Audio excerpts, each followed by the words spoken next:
Okay, so Syria and the U.S. just came to an agreement in which certain sanctions can be lifted off of Syria. Um, so I want to take a look at two aspects of this lifting of sanctions. The first thing is that al-Shara, who's the president of Syria, is the leader of a former group which was affiliated to Al-Qaeda, which was terrorist. And his group, including he himself, have been accused of ethnic cleansing of religious minorities, have been accused of terrorist bombings and pledging to destroy the United States and the West, and have actually been in combat against the United States. Now, this is who the United States and the UN are now taking sanctions off, and they're recognizing this guy, a former terrorist, as the legitimate president of Syria. This comes after he helped them take down Assad. This guy to take down Assad, and basically they're rewarding him by making him the legitimate leader of Syria.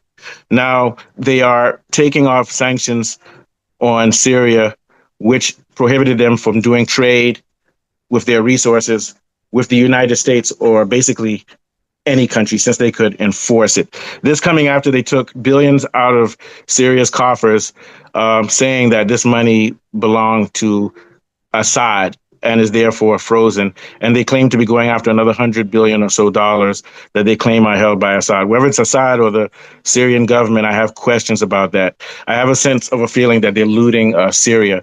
And now that they've taken off these sanctions, it appears on the face of it that this will help Syria get out of its economic issue and problem, in which 9 out of 10 Syrians don't even have, are in poverty, in dire poverty.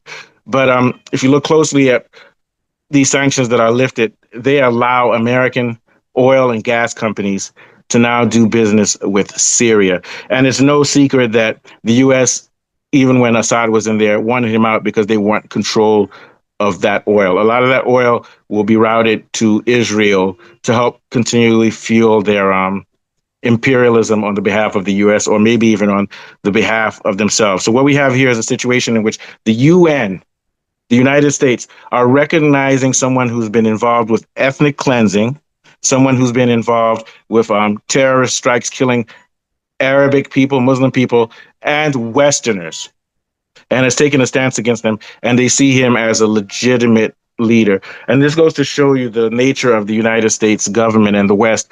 And I think that Western citizens and American citizens should look very carefully, because a lot of the times we kill terrorists all over the world. We go after people like Putin and say they're criminals. But here they are recognizing someone who proclaimed to be against them and who did serious war crimes. The president of Syria is a war criminal and a genocidal psychopath. But now it's okay. He's there because he's willing to do business with them and let them get favorable terms with Syria's oil. A lot of the details of what's going to happen with the oil and how it's going to be produced and how it's going to be distributed and which companies are going to be involved in it are kept from the public. Okay, so this is clearly a situation in which the United States can overlook or come down from its moral high horse and accept an individual. But we all know that he's doing this because this is the looting of Syria. And no doubt Syria's economy will probably get better, because if you're a vassal of the U.S. and they're getting oil from Syria, the U.S. will have to at least create some semblance of a middle class or some semblance of well-being in the country so that they can continue taking the resources.